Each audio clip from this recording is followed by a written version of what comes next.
is Zoe. I am the Tipsy Psychic, and this is Erin. So Erin is here today to talk to us about spirit animals.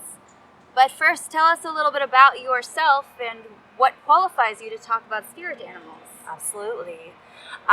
So my father was born on the Bay Mills Ojibwe Reservation, as many of my aunts were. My family comes from the Ojibwe Nation.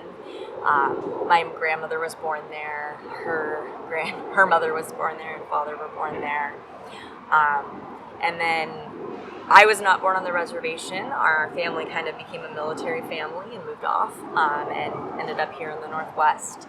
However, because of how much blood quantum I have as a Native American, makes me eligible for enrollment with my tribe. And so there's actually an adoption process for becoming a tribal member for people who weren't born on the reservation.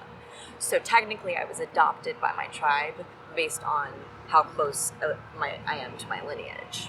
What do you mean by there's a certain blood percentage? Quantum. Yeah. So the Bureau of Indian Affairs kind of put that into place because a lot of people were like, "Oh, I think that my great grandmother was a Cherokee princess." Like you hear people say things like that a lot, right? Okay. Cherokee especially is like the one everyone knows.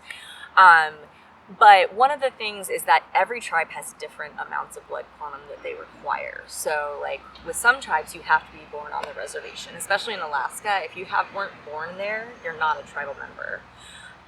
Other places like my tribe, they have the blood quantum thing where if you are close enough to a person that is full native in our tribe, then you can be adopted.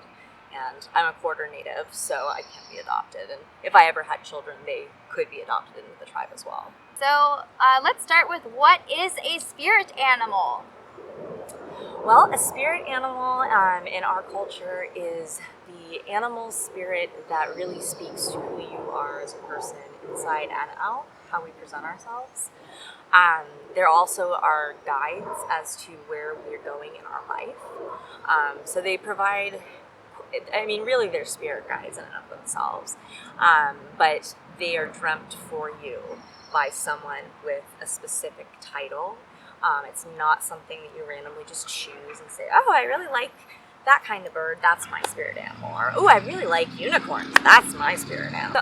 A person, a shaman or a medicine woman, dreams up dream animals, usually for their relatives. What happened with my family is that my grandmother is a medicine woman in our tribe. She's also a medicine woman in Western medicine as well, so it's pretty cool. So when she was younger, she went on what we call a vision quest, where she walked up basically in the middle of the woods. Our tribe is a woodland tribe, and you camp out for 2 to 3 days without food. All you have is water and a tent, and you dream. And some southern tribes use like peyote or stuff like that can kind of get you into a more upper realm. Our tribe does not use drugs, as that we only use our spiritual selves. So my grandmother did that for her children, and then in her 60s, once we'd had our last grandchild in the family, she went up again for another 2 days, and she dreamt all the animal spirits for all 13 of her grandchildren. And so mine is the hummingbird, and this actually is a picture my grandmother had on her bedside table where she passed away. So it's very special to me. My grandmother and I were very, very, very close. And you have the tattoos. Yeah, so I had my birds tattooed to me. And it's kind of funny because I didn't find out my spirit animal until I was almost an adult. And I was already attracted to hummingbirds in general throughout my life. And how so? So, like, for instance, my mom, she loved hummingbirds. So my brother and I always, for any kind of occasion, the gift would be a hummingbird. Not thinking Give that... her a hummingbird? Yeah, not knowing. That would be a really weird gift. No, we're not doing that kind of stuff. Okay. No, like, we gave her a music box that had hummbirds on it. We gave her, like, hummingbird ornament, things like that. Things that were hummingbirdish, related. And then later on, when my grandmother dreamt that, and I was like, all right, well, that's the connection there. And so I had them tattooed to myself. And my grandmother, one of my favorite memories of her is when I finally got them done. She was like, I like your birds. And like, that was just grandma acknowledging that your birds are with you. And when my grandma passed, she passed pretty quickly after my grandfather passed. And the day that she passed, we had just kind of a gathering at my parents' house, and they have hummingbird feeders, 2 of them on the porch, and they usually get them just in the morning. Yeah. But that day, we had hummingbirds all through the night. And are they mostly birds, the spirit animals in your family? No. My cousin, his is a wolf. I believe my grandmother's spirit animal is a bear. I believe one of my aunts or uncles is buffalo. So I know a lot of people who are watching this are going to be like, well, I want a spirit animal. And what do you say to those people who feel that way? I say talk to Native Americans that have spirit animals. Talk to them about why it is you feel like you might need a spirit animal. And there's lots of other, like, I don't want to say totem because that's very similar to a spirit animal, but there's other symbols or, things that aren't specifically tied to a specific culture that you can definitely use that could be the same thing as a spirit animal, I think there are a lot of animals you can relate to, but exactly. I think a spirit animal seems to be really... It's a very different thing. Very different and more for this type of culture.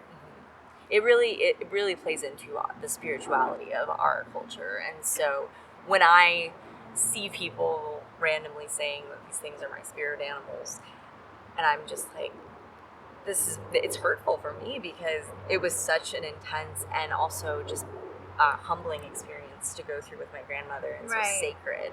Yeah. So to see that, it's hard. And a lot of natives nowadays see a lot of our culture stuff being appropriated. You go to Coachella, you see people wearing full-on headdresses those are meant for chiefs. They get each feather based on what they do. So there's stories behind all of our stuff, and it's really important for people to ask before doing anything that they think might be Native American, because that's a cultural appropriation, and that needs to stop.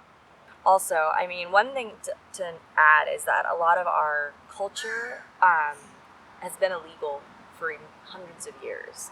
What do you mean by that? So we weren't able to speak our language. That's why they put a lot of our elders in boarding schools. So they got rid of the language, taught them English. Yeah, smudging was illegal. Actually, this year, during I believe it was a Standing Rock protest, a woman was arrested for just burning sage and smudging during the protest. Wow.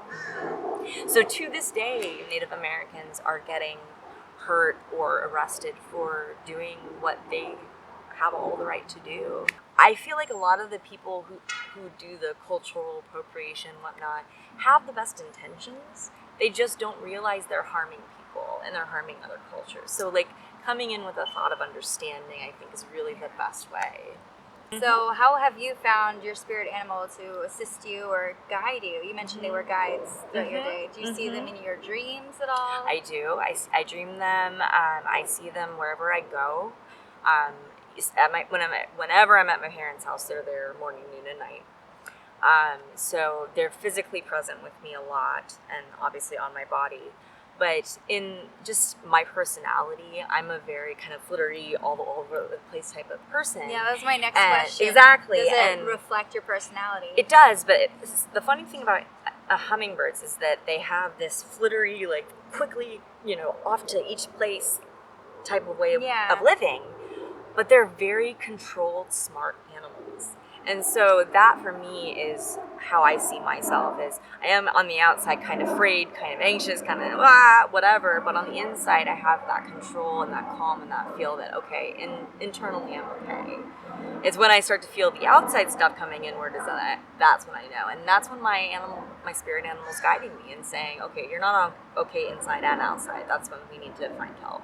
Wow. Isn't that cool, guys? So your grandmother chose your spirit animal before you were born? No.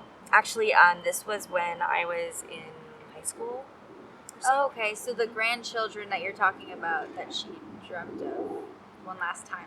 So I'm the oldest of all 13 grandchildren. Okay. So once the last grandchild was born, that's when she decided to go up and do another vision quest.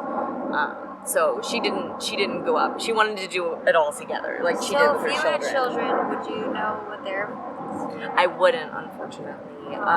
What I would do is I would be able to bring them to the reservation and talk to a shaman and have them do it, or one of the medicine women there as well. Do you have anything else you'd like to add about spirit animals? I mean, every tribe has, and indigenous people have kind of their own version of it. You know, Pacific Northwest tribes have totems, and they kind of represent the same kind of idea. You know, in the Southwest, they also have spirit animals, but they use like peyote and whatnot to do the dream. So there's different ways of doing it and different ways of presenting it for different tribes. We belong to the earth does not belong to us. And so the animals live with us. We are within them. And so that's the It's a big key. part of the...